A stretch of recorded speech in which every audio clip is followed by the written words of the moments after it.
విషయం ఏంటంటే ఈ సెంట్రల్ గవర్నమెంట్ కాకుండా స్టేట్ గవర్నమెంట్ కూడా ఈ మీద ఈఎస్ఐపిఎఫ్ దాని మీద నిర్ణయం తీసుకునే అవకాశం ఉంటుందా మేడం?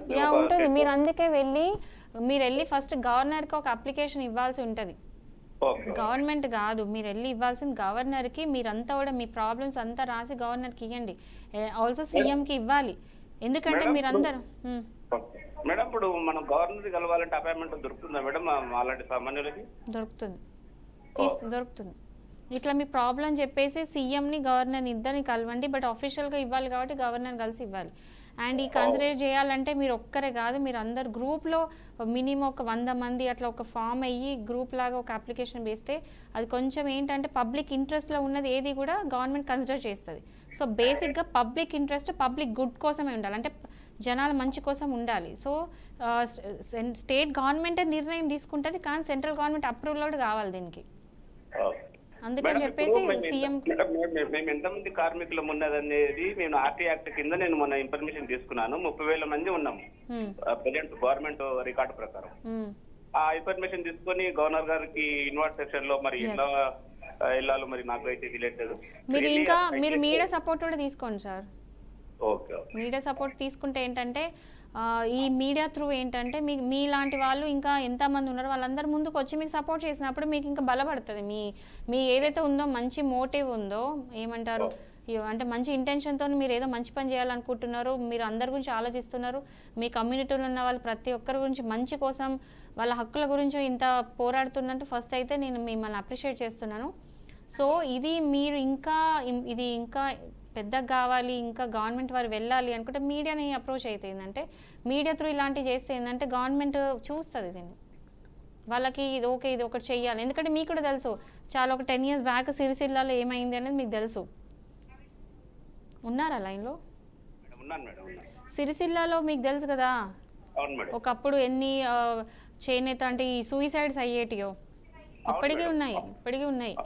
సో వీళ్ళకేంటంటే వీళ్ళు మీరు మ్యానుఫ్యాక్చర్ చేసే దానికి తగ్గట్టు మీకు డబ్బులు రావు. అండ్ కొనేవాళ్ళు తక్కువ. మీ దగ్గర మధ్యలో మిడ్ మెన్ ఎవరైతే ఉంటారో మీ దగ్గర తక్కువ రేటుకి తీసుకెళ్ళి వాళ్ళు 10 ఎక్కువ రేటుకి అమ్ముకుంటున్నారు పెద్ద పెద్ద షాపులలో. సో ఎవరైతే ఈ సిరిసిల్ల అన్ని ఇప్పుడు చేనేత కార్మికులు ఎవరైతే ఉన్నారో వాళ్ళందరికీ కూడా వాళ్ళకి చేసిన కష్టంకి తగ్గట్టు డబ్బులు రావట్లేదు. మీరు అన్నట్టు పెన్షన్స్ అన్నీ లేకుండా కూడా ఒక ఏజ్ వచ్చిన తర్వాత ఇవన్నీ ఎప్పటి నుంచో నడుస్తున్న ఇష్యూస్ ఈ క్యాస్ట్లో ఎప్పటి నుంచో నడుస్తున్నాయి. సో ఇదేంటంటే ఇప్పటికైనా మీరు ముందుకు వచ్చి మీడియాని యూజ్ చేసుకోండి. ఏమేమి ఇష్యూస్ ఉన్నాయో క్లియర్గా ఒక ఫైల్ లాగా తయారు చేసుకొని మీకు కావాల్సిన అంతా కూడా ఒక ప్రాపర్గా సిస్టమేటిక్గా ఏదో ఇట్లా వేగ్గా కాకుండా మీరు ఇచ్చేది కూడా గవర్నమెంట్కి కాబట్టి ప్రాపర్గా సిస్టమేటిక్గా ఆర్గనైజ్ చేసుకొని ఒక ఫైల్ తయారు చేసుకొని ఆ ప్రజెంటేషన్ కూడా ఎట్లా ఇవ్వాలంటే ఎదుట వాళ్ళకి అర్థమయ్యేటట్టు తయారు చేసుకొని ఎవరికైతే బాగా మాట్లాడచ్చో వాళ్ళని తీసుకెళ్ళి ప్రజెంట్ చేయండి. మేబీ జరగవచ్చు. All the best. Okay, thank you Surendra గారు. అంటే పోలీసులు లేదా ప్రభుత్వ సంస్థలకు సంబంధించి కూడా వాళ్ళ వల్ల కూడా ఈ హక్కులు అనేవి ఉల్లంఘన జరిగే అంశాలు కనిపిస్తూ ఉంటాయి. సో అలాంటప్పుడు బాధితులు ఎవరైతే ఉన్నారో వాళ్ళను ఎవరిని ఎలా స్పందించాలి, ఒకవేళ ఎలా యాక్షన్ తీసుకోవాలి? పోలీసులు, ప్రభుత్వ సంస్థలు, ప్రైవేటు, ఇప్పుడు గవర్నమెంట్ ఎంప్లాయీస్ ఉంటారు. ఎగ్జాంపుల్ ఒక రెవెన్యూ డిపార్ట్మెంట్ మీరు వెళ్ళిండ్రు, మీరు ఏదో అప్లికేషన్ ఇచ్చిండ్రు, మేము పని అవుతలేదు. రెవెన్యూ డిపార్ట్మెంట్లో ఒక పబ్లిక్ జాబ్ అంటే ఒక గవర్నమెంట్ జాబ్ హోల్డర్ మీరు అడిగిన పని చేస్తలేడు, తప్పు చేసినట్టే కదా. ఓకే, మీరు ఒక పోలీస్ స్టేషన్కి వెళ్ళి కంప్లైంట్ పెడదామన్నారు, ఎఫ్ఐఆర్ చేయమన్నారు, పోలీసు ఎఫ్ఐఆర్ చేయట్లేదు, ఇది ఒక ప్రాబ్లం. లేదు, మీకు ఒక పేపర్ మీకున్న ప్రాపర్టీ రిజిస్ట్రేషన్ చేసుకోవాలనుకున్నారు, మీరు వెళ్ళి రిజిస్ట్రేషన్ ఆఫీసర్ రిజిస్టర్ చేయమని చెప్తే రిజిస్ట్రేషన్ ఆఫీసర్ అక్కడ నేను చెయ్యా అన్నాడు. ఓకే, ఇవి కాకుండా మీరు వెళ్ళి ఒక ఆడియోనో లేకపోతే కలెక్టర్ దగ్గరికి వెళ్ళి నాకు ఒక ఇన్ఫర్మేషన్ కావాలని చెప్పి నాటిఏ కింద ఈ ఇన్ఫర్మేషన్ నాకు కావాలి, రైట్ ఇన్ఫర్మేషన్ కింద నేను ఇన్ఫర్మేషన్ అడుగుతున్నా, నా ఇన్ఫర్మేషన్ నాకు ఇవ్వండి అని అన్నారు, రాలేదు. ఇవన్నీ ఇష్యూస్ కూడా ప్రతి ఒక్క ఇష్యూస్ కూడా మీరు వెళ్ళి హైకోర్టులో అడగొచ్చు. ఒక రిట్ పిటిషన్ వేసి, దాన్ని రిట్ అంటారు, WRIT, రిట్ అనేది వేస్తే మీకు ఖచ్చితంగా న్యాయం అనేది జరుగుతుంది. అంటే మనం అనుకుంటాం కదా పోలీసులు తప్పు చేసినా లేదా గవర్నమెంట్ ఎంప్లాయీ చేసినా అయ్యో ఎక్కడికి వెళ్ళాలి, ఎవరిని అడగాలి, వీళ్ళే కదా ఆఫీసర్స్, ఈ ఆఫీసర్స్ మీద నేను ఎక్కడికి వెళ్ళి కంప్లైంట్ పెట్టను, సో ఎట్లా న్యాయం జరుగుతుంది అని అనుకుంటాం.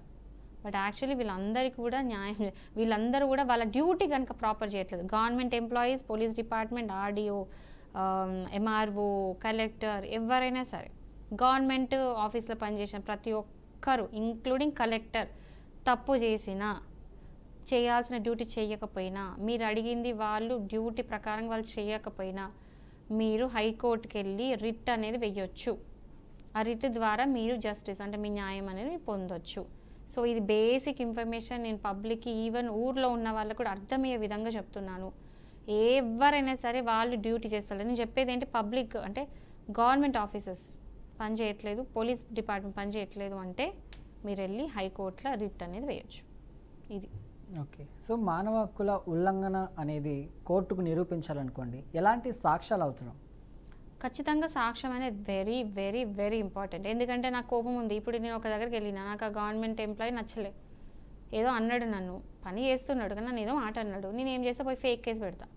ఏమంటారు, నాకు పని చేయలేదు, నేను రిట్ వేస్తున్నా, ఆయన నేను అడిగిందని చేయలేదని చెప్పి ఏదో ఫేక్ కేసు పెడతా. అప్పుడు సో ప్రతిదానికి ఎవిడెన్స్ అవసరం.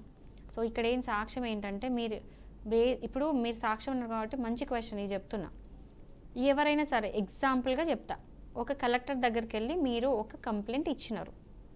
ఓకే, ఒక కలెక్టర్ దగ్గరికి వెళ్ళి కంప్లైంట్ ఇచ్చిన తర్వాత ఏంటి సాక్ష్యం? మీరు కంప్లైంట్ ఇచ్చినట్టు ఏంటి సాక్ష్యం? దానికి ఏం చేయాలంటే ఒక లెటర్ లాగా రాయాలి. ఓవరాల్గా చెప్పడం కాదు, ఒక లెటర్ లాగా రాసి వెళ్ళి కలెక్టర్కి ఇచ్చి, బాబు ఇక్కడ ఉన్న కలెక్టర్ కంప్లైంట్ ఇస్తూ, ఇది నా కంప్లైంట్, దీనికి నాకు ఒక అక్నాలజ్మెంట్ ఇవ్వండి, అంటే మీకు ఇచ్చినట్టు నాకు ఒకటి రుజువులాగా ఇవ్వండి అని చెప్పి అక్నాలజ్మెంట్ తీసుకోవాలి. సో ఏ కంప్లైంట్ మీరు ఎవరికి ఇచ్చినా కూడా ఆ కంప్లైంట్కి అక్నాలజ్మెంట్ తీసుకొచ్చుకోవాలి. 15 days లోపల పని జరగాలి. వీళ్ళు ఇచ్చిన కంప్లైంట్కి వాళ్ళు యాక్షన్ తీసుకోవాలి. కలెక్టర్ కానీ, ఎంఆర్ఓ కానీ, ఆడియోకి ఎవరైనా సరే, ఆ గవర్నమెంట్ ఎంప్లాయీస్ ఎవరైనా, అసిస్టెంట్, జూనియర్ అసిస్టెంట్ వరకు ఎవరి డ్యూటీ వాళ్ళు చేయాలి. వాళ్ళు చేయలేదనుకోండి హైకోర్టుకి వెళ్ళొచ్చు. ఏది, ఇగో నేను ఇట్లా ఇచ్చిన కంప్లైంట్, ఆ కంప్లైంట్కి ఇది సాక్ష్యం, ఇది ఇచ్చినాక కూడా కలెక్టర్ ఏం యాక్షన్ తీసుకోలేరని చెప్పేసి ఆ లెటర్ తీసుకుపోయి ఆ ఎవిడెన్స్ లాగా వెయ్యాలి.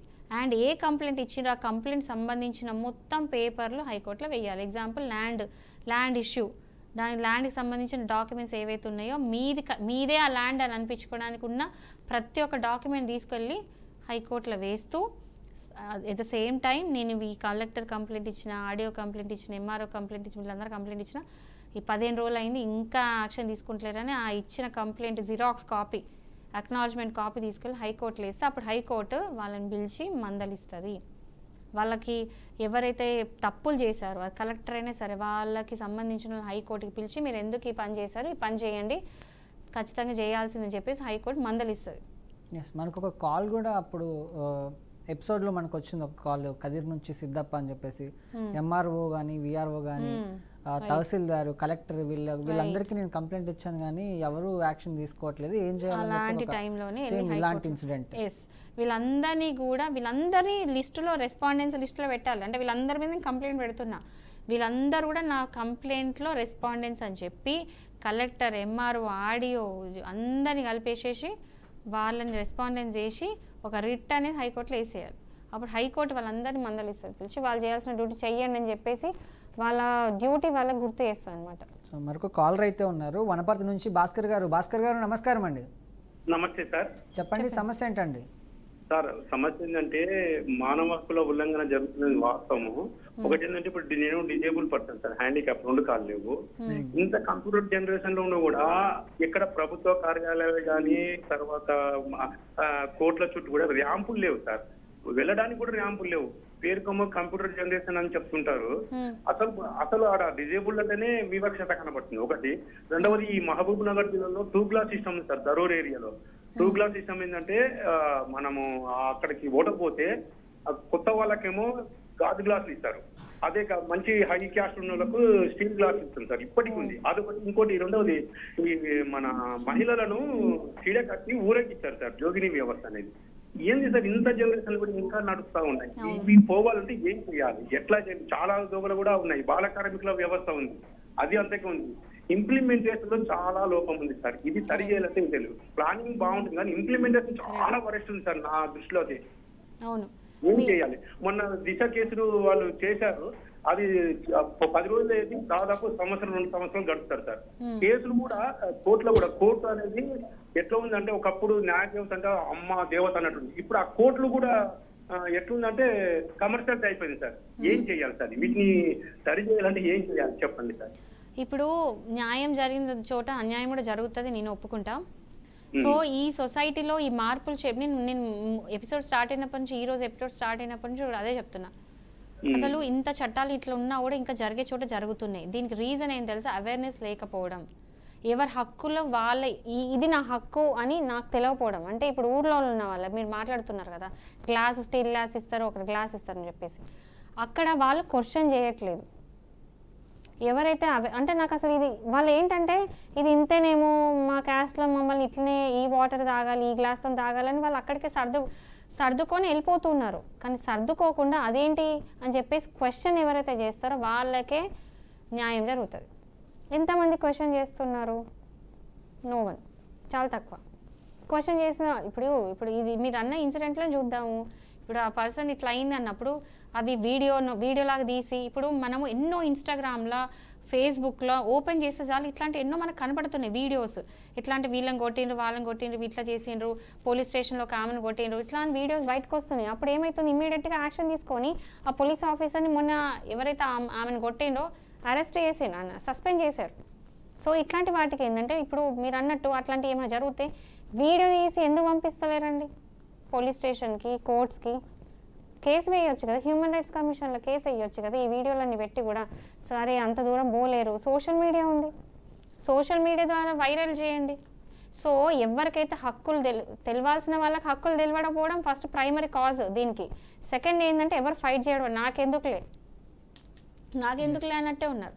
అండ్ జోగిని సిస్టమ్ ఇప్పటికీ ఉందంటే మాత్రం చాలా బాధాకరమైన విషయం. ఎందుకంటే ఈ 2025 మీరు అన్నట్టు ఏఐ యుగంలో కూడా, ఇంత కంప్యూటర్ యుగంలో కూడా ఇంకా జోగిని సిస్టమ్ ఉందంటే హారిబుల్ అది. సో ఇవన్నీ క్వశ్చన్ చేయండి. ఎవరైతే అందులో ఉంటున్నారో వాళ్ళు మేము చెయ్యమని ఆ లేడీస్ అక్కడ ఫైట్ చేయాలి.